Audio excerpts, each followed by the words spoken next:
কি বলবো ভাই, এই প্রবাসের মধ্যে আসার আগে কত চিন্তা, কত আকাঙ্ক্ষা ছিল, আগ্রহ ছিল যে এ নবীর দেশে আসবো।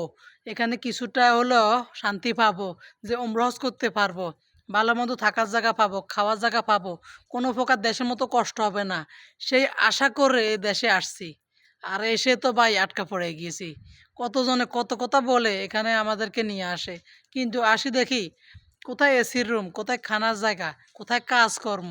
বিশ্বাস করবেন না, ফ্রি ভিসা যারা আসে তাদের মতো অবাগা কষ্টের দিন কাটে না অন্য কেউ। কারণ কাজ জানা নাই, কাজ নাই। এর পরে দি লোক বেশি। এরকম জায়গায় আসি কাজকর্ম না হয় যদি বসে বসে কাঁদেন কোনো লাভ হইব না। আপনি আসছেন খুব সহজে, যাইতে পারবেন না সহজে, এটা খেয়াল রাখবেন। কারণ যেতে হলে আপনাকে একামা লাগবে, একামার ডেট লাগবে, আপনার পাসপোর্টে মেয়াদ থাকতে হবে, আপনার টিকিটের টাকা থাকতে হবে, আপনার কপিলে যদি ছুটি দেয় আপনি যেতে পারবেন।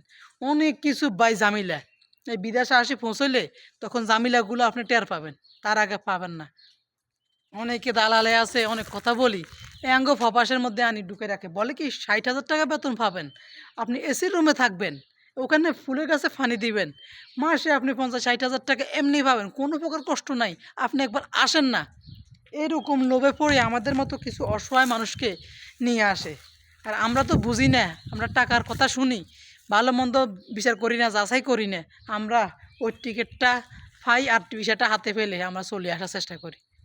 কিন্তু আসি যে বিপদটা পড়েন, তখন কি আপনি কান্দাকাটি করলে কোনো লাভ হবে? কোনো ফায়দা নাই। এ দেশের মধ্যে কান্দাকাটি করি কোনো লাভ নাই। আপনি খাইতে পারলেও কোনো লাভ নাই, না খাইতে পারলেও কোনো লাভ নাই। এই দেশের মধ্যে আপনি একবার না খাইলেও কেউ জিজ্ঞেস করবে না। অসুস্থ হলে আপনাকে কেউ জিজ্ঞেস করবে না। আপনার রান্না আপনি রান্না করতে খেতে হবে। কাজের থেকে আসছেন, কষ্ট হোক আর যেটা হোক, রান্না না করলে নিজের খানা নিজে জুটবে না। এরকম একটা দেশ রে ভাই, আসছি এখন বুঝতে পারতেছি। আগে মনে করছিলাম কি শান্তি, টাকা কামাবো আর ঘুমামো আর কি, দেশের থেকে অনেক শান্তি থাকবো। কোথায় রে ভাই এগুলো কই? একটা মরুভূমির দেশে আসি পৌঁছে গেছি, কোনো চারিদিকে সব মরুভূমি। এখানে হয়তো কিছু গাছ টাছ আছে, লেবু গাছ টাছ, যেখানে মানুষ আসি শান্তি খোঁজে, সেখানেই শান্তি নেই। আপনি ভালো আছেন, দেশে থাকেন, ওখানে একটা ব্যবসা করে খান, ওটা আপনার জন্য বেশি বেটার হবে। এই প্রবাসের মধ্যে আসিয়েন না, আসিয়ে বিপদে পড়বেন না। যারা নতুন আসতে চান তারা অবশ্যই মেসেজটা শুনে যাবেন, এবং কি এই ভিডিওটা দেখবেন, ভালো সবাইকে শেয়ার করে দিবেন। অবশ্যই কাজ জেনে আসবেন, না জেনে কখনোই আসবেন না, দালালের মাধ্যমে আসবেন না। আপনার পরিচিত চিনে জানা কেউ থাকলে তাদের মাধ্যমে আসবেন, তাহলে ইনশাল্লাহ আপনি একটা ভালো চাকরি পাবেন, ভালো বেতন পাবেন, থাকা খাওয়া কোনো সমস্যা হবে না।